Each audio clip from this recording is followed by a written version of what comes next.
If you struggle with getting sugar out of your diet, you are not alone. It is a challenge for many people, and it's not a lack of willpower. Sugar is quick energy that causes the release of a feel-good chemical in your brain called dopamine. Over time, your brain starts craving that hit, making the desire to eat sugar stronger and stronger. How do you break free without the withdrawal symptoms breaking you? I have been helping people reach that freedom for years through my videos, and I've even written a book on the topic. This video shares the one rule to follow for a successful sugar-free week and the 3 most common mistakes to avoid. The biggest challenges with sugar are that the more of it you eat, the more of it you crave. And when you give it up, you often end up with withdrawal symptoms, including headaches, irritability, fatigue, and intense cravings.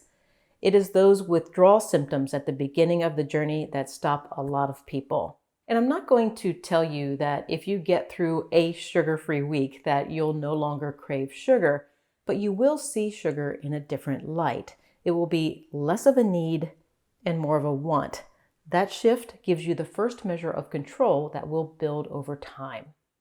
To be successful, you'll follow the first 3 ingredient rule, meaning you'll avoid foods and drinks with sugar listed as one of the first 3 ingredients. That is the rule to keep in mind for your sugar-free week. Of course, food manufacturers can't make it that easy on us. There are a lot of alternate names for sugar, and you likely have some questions about things like fruit and sugar substitutes. So let's look at the fine print. There are more than 60 different names for sugar listed on food labels. There are some tricks to picking them out. For instance, if the ingredient has the letters OSE or the word syrup at the end, it is likely a sugar alias. But honestly, the best approach is this. When in doubt, do without. In other words, if you're not sure if a food contains sugar, don't eat it. A piece of fruit does not come in a package, so our first 3 ingredient rule does not apply to fruit. Therefore, fruit is permitted if it is whole and unprocessed. However, avoid dried fruit and fruit juice as these contain concentrated sugars. Speaking of concentrated sugars, I also recommend avoiding honey and agave. These sweet substitutes come from natural sources, but they get much of their sweetness from fructose, which is a type of sugar that is easily metabolized into fat by your liver. Because of that fact and the intense sweetness of these products, you're encouraged to avoid them. However, when it comes to diet soda and non-caloric sugar substitutes such as allulose, monk fruit, and stevia, they can be used as a crutch at the start of your journey to help wean yourself off sugar. While you will not gain health value from these products, allowing them as you get started can help you avoid relapsing into a sugary diet. And this idea leads us to the first mistake that prevents people from making the transition to a sugar-free life. The goal is to get sugar out of your diet.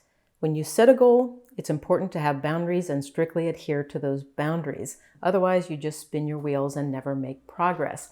Yet, as I mentioned, you can have fruit and non-caloric sugar substitutes during your sugar-free week. For some of you, that seems like too much wiggle room. However, I would argue that avoiding sugar is a unique goal because there is a mix of biological, psychological, and social components that must be dealt with. Therefore, having an all-or-nothing mindset from the start works against the completion of your goal. Along that same line, when motivation hits, it is common to grow a singular goal, like avoiding sugar for 1 week, into a multi-pronged goal. So instead of just reducing sugar, we also reduce our overall food intake, start fasting, and add intense exercise. There's nothing wrong with those practices, and as time passes, they add to your progress. But if you push your body too quickly, it will push back, and it has some powerful weapons, including cravings, hunger, and fatigue. Instead of forcing change, allow change to happen by giving your body what it needs to succeed. Your goal for this week is to avoid added sugar.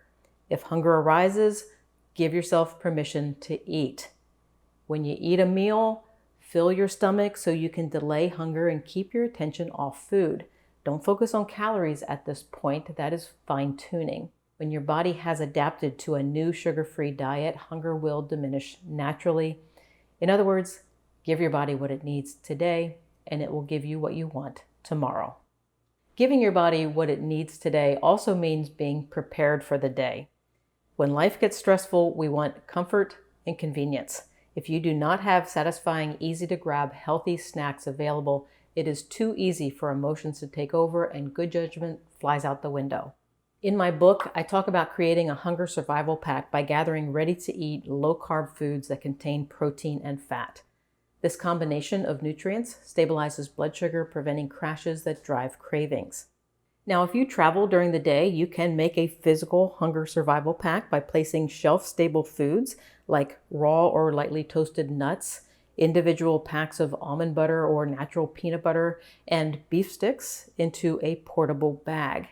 But you don't need an actual pack. You can collect healthy items on a shelf in your refrigerator.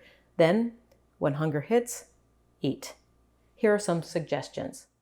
Deviled eggs, pre-cooked meats, pre-sliced cheese, cut veggies with full-fat dip or cream cheese, full-fat yogurt or cottage cheese with berries, stuffed olives, and kimchi. By stocking up on these easy food choices before starting your sugar-free week, you are helping your body transition from quick energy foods to ones that sustain energy over time. It takes effort to make that transition, so you must help your body through it by feeding it. We live in a time when information is easy to access. Whatever goal you want to achieve or project you want to tackle, there is a video or article on that topic. In fact, there are likely hundreds, maybe thousands. Access to all this information is both a blessing and a curse. It allows us to learn, but can lead to an easy-to-make mistake, which is paralysis by analysis. Whenever you start something new, you need to go through a learning process, but at some point, you need to shift from gathering information to taking action. Think about learning to drive a car. First, you gathered information by taking a driver's education course and watching your parents drive. Those were necessary steps, but at some point, you needed to sit down behind the wheel and drive.